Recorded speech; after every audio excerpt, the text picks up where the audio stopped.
बहुत समय पहले प्राचीन भारत की धरती पर अरण्यगर्भ नामक एक समृद्ध और धर्मनिष्ठ राज्य था। वहां का राजा अमृतध्वज न्यायप्रिय, पराक्रमी और जनप्रिय था। कहा जाता था कि स्वयं देवता उसकी सभा में आकर धर्म के विषय में संवाद करते थे। राजा अमृतध्वज के राज्य में कोई भूखा न सोता, कोई अन्याय नहीं सहता। प्रजा उन्हें भगवान विष्णु का अवतार मानती थी। उनकी पत्नी रानी सुभद्रा सौम्य, विदुषी और धर्मनिष्ठ थीं। उनका इकलौता पुत्र राजकुमार तेजस्वी युवा, तेजस्वी और धर्म का पालन करने वाला था। प्रत्येक वर्ष राजा धर्म यज्ञ का आयोजन करते, जिसमें संपूर्ण राज्य के संत, तपस्वी, विद्वान और गरीब जन आमंत्रित होते। एक दिन राजसभा में एक वृद्ध साधु प्रकट हुए। वे धूल धूसरित वस्त्रों में थे, पर नेत्रों में दिव्य तेज था।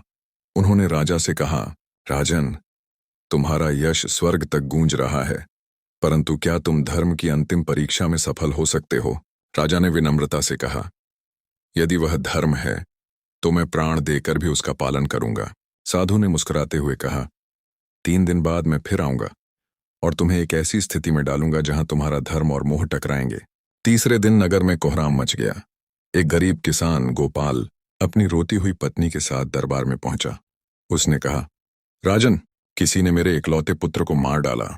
मैं न्याय चाहता हूं। जांच हुई और चौंकाने वाला सत्य सामने आया।